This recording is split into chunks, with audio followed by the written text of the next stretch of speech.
I knew from a child I was uniquely different. As a teenager, amazingly talented. As a college student, I was set apart.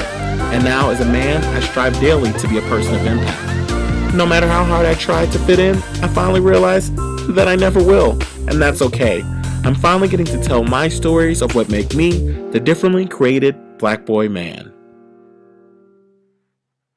So I grew up in St. Louis the first 11 years of my life. Actually, U-City, but St. Louis is what everybody knows. And I went to a school. I'm going to put that school on blast because I no longer go there and I owe them nothing. Greater St. Louis Christian Academy of St. Louis, Missouri. The majority of the school was what I want to say white.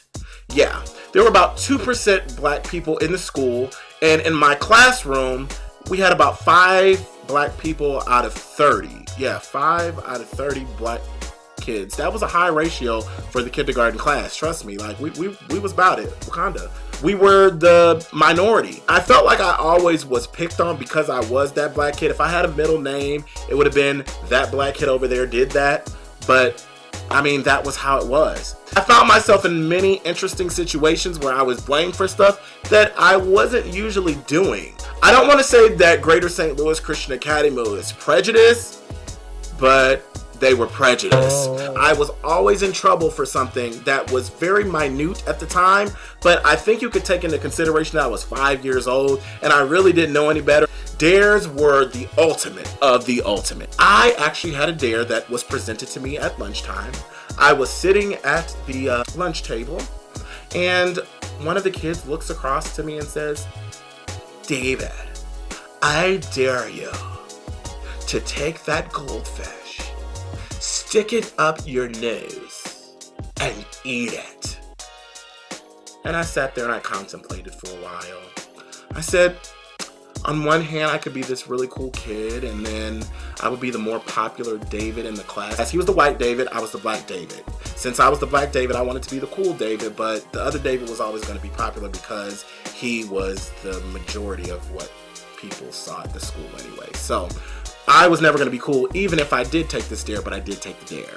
I went ahead and I stuck that goldfish right up my nose and I ate it. And right as I was eating it, one of the kids shouted over to Miss Edwards, my teacher, and said, "That kid over here just stuck that goldfish up his nose and he ate it." And of course the teacher comes over to me and she looks at me and stares at me real hard in my eye. She like gives me one of those eyes and she says, "David, did you stick that goldfish up your nose and you ate it?" And of course, I was honest. Yeah, I did it. I was dared. So she said, "Up, go." And I had to go and eat lunch by myself for the rest of the period. Which skips forward to another story, which happened around the same time as this story, which is why my parents ultimately pulled me out of Greater St. Louis Christian Academy. Because I was getting in trouble a lot for stuff that really was minute, and they actually saw that I wasn't the problem. It was the school that was the problem. So I'm sitting in classroom one day, and I have to use the restroom. Of course, we have 2 different restrooms at Greater St. Louis. There's one for the young kids, there's one for the older kids. At that time, my teacher was like, "I don't want you walking that far. I want you to go to the older kids' restroom, but come right back." So I went into the restroom and I'm approached by 3 junior high kids that look way, way older than me and way taller. I'm like 5, I'm probably like yay high, and these kids are like towering over me, and they look at me and they said, "We dare you to go over to that urinal. When we flush it, go ahead and lick some of the water out of it. We dare you." So I kind of looked at them for a while and I was intimidated. Like I was like 5. So I was like, it wasn't really a dare to me because I could have like run out, but I was intimidated. So I in turn did, and I regret even telling this story right now, but I went ahead and I did.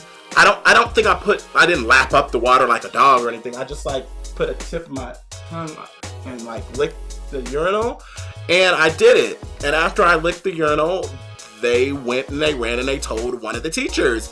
And in turn, I was shipped back to my teacher, Miss Edwards' class, and Miss Edwards sent me to the principal office to see, yes, the principal. I don't know if the principal is still alive, so I don't want to say his name. His name was Mr. Dickey. Anyways, I went to Mr. Dickey's office and I was in trouble, like big, big, big, big trouble. So he looks over at me and he says, "You see that yardstick back there? I could give you a good whooping right now. Why would you stick your tongue in that urinal?" If those kids told you to jump off the mountain, would you jump off the mountain? At this point, I'm in tears because I'm in the principal's office and he's threatening me with like suspension and stuff like over licking a urinal.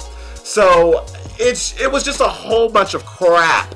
And I went home that day and my dad got a call from the school. But guess what? My dad didn't even whip me that day. He felt like this was dead wrong and that I was intimidated by some older kids and that he needed to pull me out of the school. And I eventually was able to go to a public school about in the 3rd grade. I gave another Christian school a little spin, but I was probably only there for a couple years too. But then eventually I went to public school and I was okay with that. I loved public school. It gave me opportunity to be creative and learn many things from it. The reason I told this story today was to explain to parents that all the time that your kid is getting in trouble, whether they be black, white, Hispanic, whatever they are, some of the times you need to do a little bit more investigation into your child and see exactly what is actually going on. Because a lot of the time it's not the child's fault. You may think it is all the time, but sometimes it's not. So do a little bit further research to see what is actually going on in the mind of that child. And sometimes believe that child and don't always believe the freaking teacher. That's all I'm trying to say. Remember that you are unique, you are loved, you are created for greatness. I'll see you next time.